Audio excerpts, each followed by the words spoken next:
In this video, we are kicking off the fall season to try the newest of the new here at Epcot's Food and Wine Festival 2024.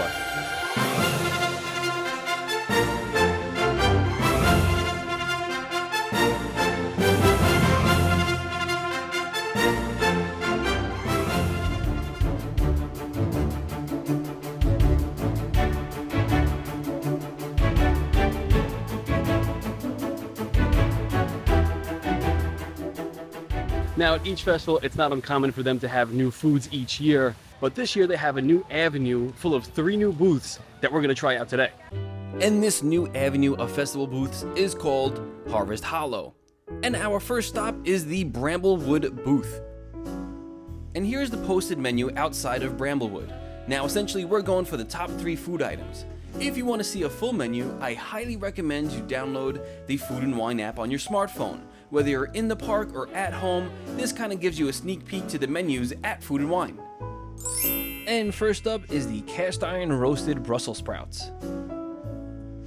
All right, first up is gonna be the Brussels sprouts. Now typically I like Brussels sprouts, but they have to be cooked a certain way.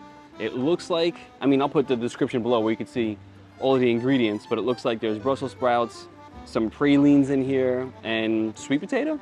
Is it sweet potato, babe? The Brussels sprouts are really good. I wish there was a little bit more spice to them. It's a perfect combination of savory and sweet because you have those craisins in there. I feel like it's seasoned well, but again, I think I want a little bit more spice. There's almost a back spice on the back of the throat. Tastes really good, but again, I just feel like there needs to be salt or something that just gives it a little extra kick. But it's not bad, and it's a good portion. Next up is the pork tenderloin, which I gotta say, the fall leaf on the dish, it's a nice touch, but I just want to know if I can eat it. Because typically everything's edible here, but I don't know. And I also have a habit of eating things that I'm not supposed to eat that are on a plate. That takes us back to our honeymoon, but we won't go there. When it comes to the pork itself is a little dry. I don't feel like there's much seasoning to it. Let me see if I try this little onion here, or what is it?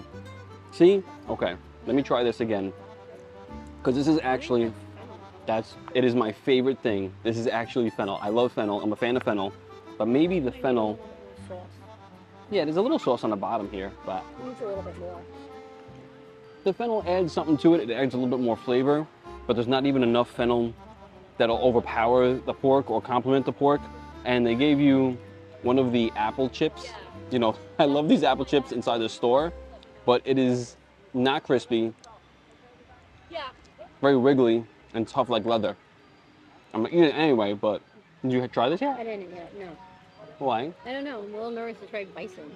Okay, so this is the slice of bison, and Christina is nervous about trying it because she's never had bison before, but you've had bison, like a bison burger? No. You've never had a bison burger. Your whole life you've never had a bison burger.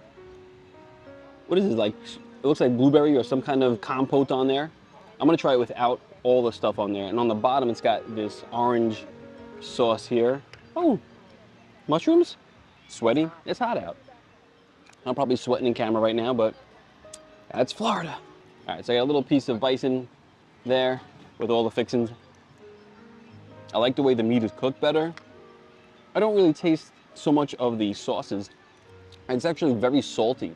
I was expecting like more punch of sweetness, but I have to look up the description and see what that purple sauce is, because again, I'm getting more salt than anything. And it could be from the meat by itself or from this orange stuff down here. I actually didn't try this big leaf here, so I'm gonna go for the big bite now. So when it comes to the bison meat, it's a little bit tougher, but it's still good. It's more flavorful, the meat itself. The fixings on it, however, kind of bland out the taste of the bison meat. So now I'm kind of getting lost, kind of the opposite from the pork, where the pork was just dry and the fixings helped it, but not enough. Now I feel like the fixings on the bison one kind of take away from the beauty of the meat. The best part about the dish, the bison dish, is this like mushroom looking squash thing. You like that too? Yeah. Okay, I'll save it for you. Mushrooms, that's fine. I can eat the last piece of pork. Next up in the Harvest and Hollow is Mulled and Mulled. There is definitely a sweeter variety here, and we are going for 2 out of the 3 food items today. But again, check the Food and Wine app for a complete look at the menu. Hopefully we'll find a nice shady spot this time. Yeah, let's go to that table. And first up is the Borzen fig and balsamic cheesecake. My favorite thing about this dish already is how this little cream on top just is like sitting there and it jiggles. All right, so we're gonna slice into this tart here. Oh, it's actually really creamy and easy to slice into. Wow, that's good. So Chrissy's made a mess of herself, so she's going to grab a napkin, but it is really creamy. They also have some hard crust there too if you want a little bit more of a texture and crunch to it. This is like fall on a plate. There's definitely a bigger flavor of like pumpkin and cinnamon, nutmeg or something like that, but it is delicious. Like I said, it is creamy, it's smooth, but you can have texture to it with that little crunch there. And this is like fall in a bite. This one I will not attempt to pronounce, but it does have pear and almond in it. So this is Chrissy's favorite. You can tell because half of it is gone already. I'm gonna take a quick bite of it. You couldn't have the rest. That's really good too. It's sweet, but not overpoweringly sweet. It just, what's inside of it? Oh, the figs inside that, that's the fig tart. Fig and pear. The fig and pear tart, now it makes sense. Sometimes when I do these videos, I just like to eat and worry about the ingredients later. Like I said, it's sweet, it gives you that fruit sweetness taste, but it's not overpowering with the sugar or anything like that. I think that's a great. And last but not least, we are heading over to Forest and Field, and yes, we are doing all three of their top food items. And we are jumping right in with some autumn chili. All right, first up is the autumn chili. Now, I never liked chili before meeting Chrissy. She introduced me to chili, and I love chili now. And the portion size, I mean, this bowl is huge. So it's a really good portion. That's really good. Now, Chrissy's not a huge fan of lamb, even though she loves Greek food, but this is really good. And I think I'm eating with my eyes more so. I'm more excited about the portion size. When it comes to flavor, it's a very salty, salty meat. So I think you need something to kind of cut that in half. The sour cream is really nice to do that, but at the same time, once that sour cream runs out, you're left with a very, very salty dish. It is good, but I'm just very excited about the portion size again. Let's try out the cornbread. Cornbread tastes good. It does have something inside there, maybe like jalapeno, but I'm not getting much heat from that. But I think I'm more excited about the portion that you get because this is a full meal. Next up is the pumpkin mascarpone raviolo. So this is the mascarpone ravioli that we were excited for, the mascarpone cheese, and Chrissy told me that inside is some pumpkin filling, which I love pumpkin anything, so. I'm actually very appreciative? So I'm very I can't say the word. So I appreciate the way that the pasta is actually cooked. It's a little bit al dente. That's the way me and Chrissy both like our pasta, is a little bit harder. That it just needs something else. It needs something a little bit more like butter on top, or maybe like a little dash of sauce, like butternut squash sauce or something to complement it. I really don't get the mascarpone cheese too much. I don't taste that. I do taste just a pumpkin ravioli, which it's good. It's just probably not worth going back. So next up is the burrata. Now we have burrata all the time. We're Italian, we're from New York. So we're excited about this dish. Chrissy wasn't too thrilled because she said that the applesauce threw her off a little bit. So I'm just gonna get a big old slice here. So I agree. I mean, maybe I agree with her more now since this is our first time vlogging together as a married couple, but I do think that the applesauce kind of ruins the dish, but it's the flavoring too. The applesauce is almost too sweet that you don't really get to appreciate the burrata. It's just a sweet, powerful dish, but without the necessary flavoring. Because again, I'm kind of getting lost in the sweetness and losing flavor of the burrata, which I would really like to appreciate. I didn't even get the same texture that I normally would get from burrata. And to wash it all down, I'm heading into Seasons inside the Land Pavilion for a sweet trophy of foodie triumph.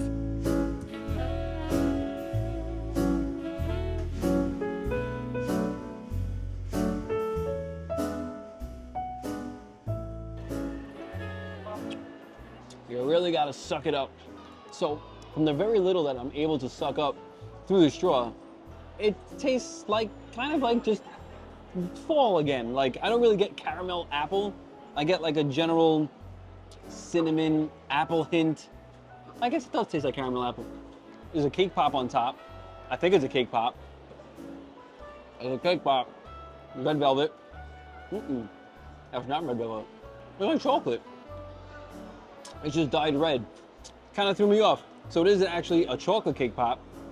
Again, I don't read the descriptions, I just eat. And then I think this is a cookie. The cookie is really dry. I'm gonna choke. An astute observation by Christina. It's not a cookie, it's just pie crust, which makes sense. It is very dry. So I'm glad I got myself a spoon to maybe break it up into, and then, oh, well, yeah, see, if you have a spoon, create yourself like a little parfait. Yeah, with the pie crust, it makes a huge difference. That's Chrissy's arm. She's going for the cake pop, the chocolate cake pop, the chocolate cake pop, the chocolate cake pop, the chocolate cake pop. And we have lost the chocolate cake pop because it has fallen off the stick onto the table after Chrissy took her first bite. So, rest in peace, cake pop. So as you see, my shake is gone. I did not finish it.